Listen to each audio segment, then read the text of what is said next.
califragilistic espialidocious, ceir sos a bóthar cosar yeis agus tucha sibh bhar giad nád. Íthe Shamhna lán le scanradh, Faigh fan gatan Chailleach sheanda, Éist le glór na Caillighí, go nena tú as a cuid briathra brí, seo leatanis tríd an íthe gharbh, go dúir for túdaí náit a chónaíonn na mairbh.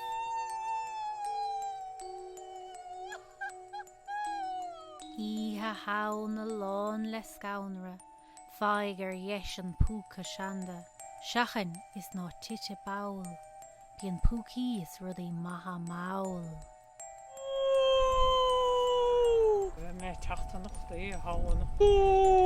Íthe Shamhna lán le scanradh, an áit a mbíonn uair le Púca, Caillighí héin i ngireacht cille, trád á raibh na dóraigh sille.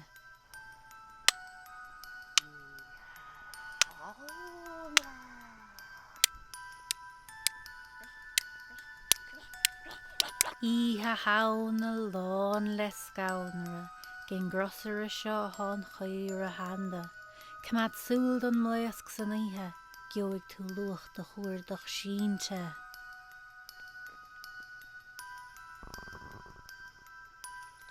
Íthe Shamhna lán le scanradh, an sa de bhíocht Tomás is dónal fónta, ná din dearúd dód beag móna, Zambí chuút fan íthe fónmhar.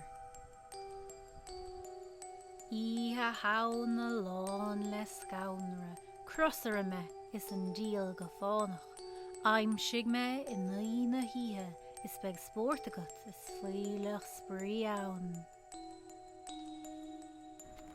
Tíine bhí thugam, agus dhécha leabaid deasa bheith an ochta gom. Cé mé hí seanda goma, caiim tí fad míochán na leanaí bhfuilid. Íthe Shamhna lán le scanradh, téirdín gill is piuchtait blá ann, ní le fáil in nuaigh daoinech, sióg chódas i measc na naoine.